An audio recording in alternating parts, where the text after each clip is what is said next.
Une femme ivoirienne, femme de ménage au Maroc, a failli être assassinée, sacrifiée même dans une secte par sa patronne histoire mystique, la team HPH. L'histoire que je j'aimerais vous raconter, c'est l'histoire des Aïssata, d'origine ivoirienne, travaillant au Maroc, la team HPH. Avant toute chose, priez sans cesse et surtout de ne pas oublier que nous sommes dans un monde, là où il y a plusieurs mondes. Privilégiez beaucoup plus la prière quand vous êtes à l'étranger, s'il vous plaît, même dans vos pays d'origine. Priez de temps en temps, s'il vous plaît. Aïssata vivait en Côte d'Ivoire, plus précisément à Yamoussoukro. Voilà, un jour, elle a décidé de quitter la Côte d'Ivoire pour aller au Maroc, pour aller chercher une vie meilleure, comme font d'autres femmes.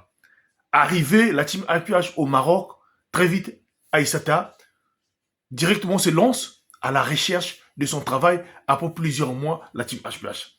En recherchant le travail, la team HPH, cette dernière va tomber dans une agence qui va l'envoyer là-bas pour aller travailler dans une très grande villa où une femme vivait pratiquement à seule dans une très grande villa avec des gardiens à l'extérieur. Le jour où Aïssata va arriver sur place, on va la présenter à la dame.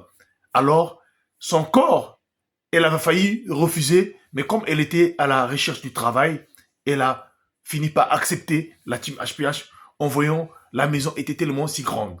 Voilà comment la patronne, donc la Marocaine, va la faire visiter la maison. Cette dernière s'appelait Soraya, selon ce qu'on m'a dit. Alors, elle va la faire visiter tout l'appartement, la team HPH, et la villa des quatre coins. Et la dernière va lui dire aussi que non, le dernier salon qui se trouvait au sous-sol, parce que dans la villa, il y avait un gros salon, véritablement, et là-bas, elle n'avait pas droit à aller là-bas, tant qu'elle-même, la patronne, ne l'envoyait pas. Donc, c'était normal.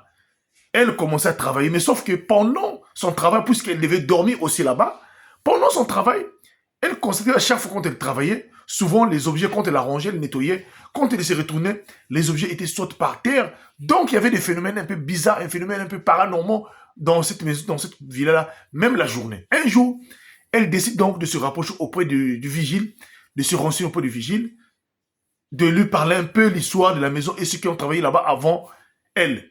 Mais le vigile va lui dire juste d'être juste prudent et de s'occuper de son travail, de ne pas se mêler du travail de la patronne, d'être concentré et de s'occuper de son travail, et de faire de plus en plus attention. Voilà, Aïssata avait entendu le vigile et est reparti de travailler.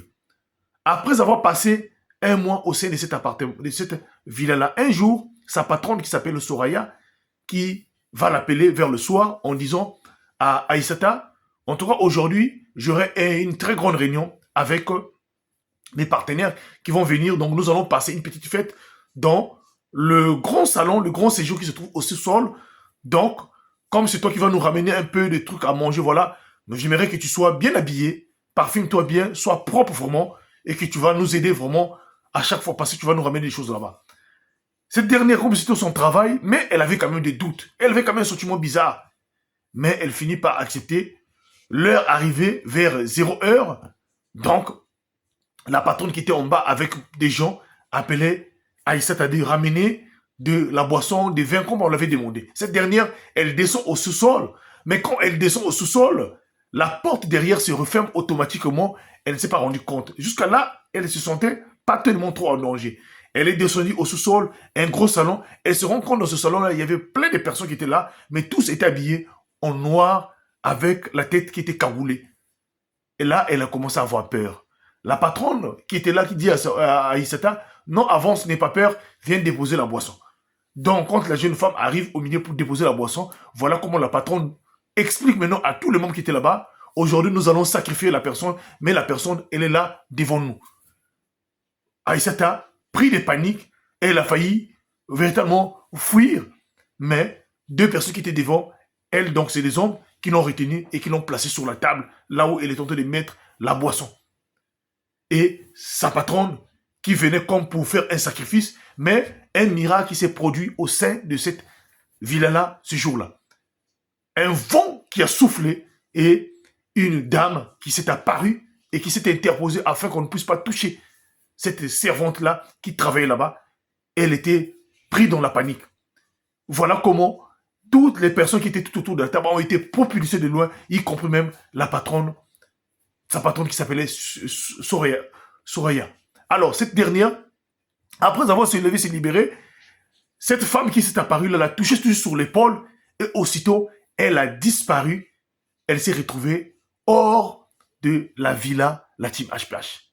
Et très vite, par cette panique la nuit, elle a trouvé une personne qui l'a secouru et qui l'ont menée jusqu'au commissariat. Et elle a parlé au commissariat, ce qui est vrai. Le lendemain, la police marocaine est arrivée sur place pour vérifier l'appartement, sauf que au sein de la villa, il n'y avait ni gardien, ni vigile qui était là, et aucune personne. On n'a trouvé ni la trace de Soraya, ni la trace de ces personnes non citées ensemble. Et quand Aïssata est rentrée dans là où elle vivait avant, elle a décidé véritablement de revenir rapidement en Côte d'Ivoire, d'arrêter de travailler là-bas. Elle était rentrée en Côte d'Ivoire, et quand elle arrive en Côte d'Ivoire, directement, elle est allée chercher des pasteurs pour l'aider véritablement à prier pour elle. Elle fait l'appel, dire à ses sœurs, ses frères partout qui sont des servantes, des femmes de ménage, surtout au Maroc et au Koweït et partout, de faire tellement attention. Surtout de se mettre dans la prière. Elle pense que c'est la prière qui l'a sauvée. Parce que elle pense que si elle ne priait pas, peut-être cet ange-là, cette personne ne pouvait pas apparaître. Donc elle dit aux gens de prier sans cesse et de faire tellement attention de leur vie.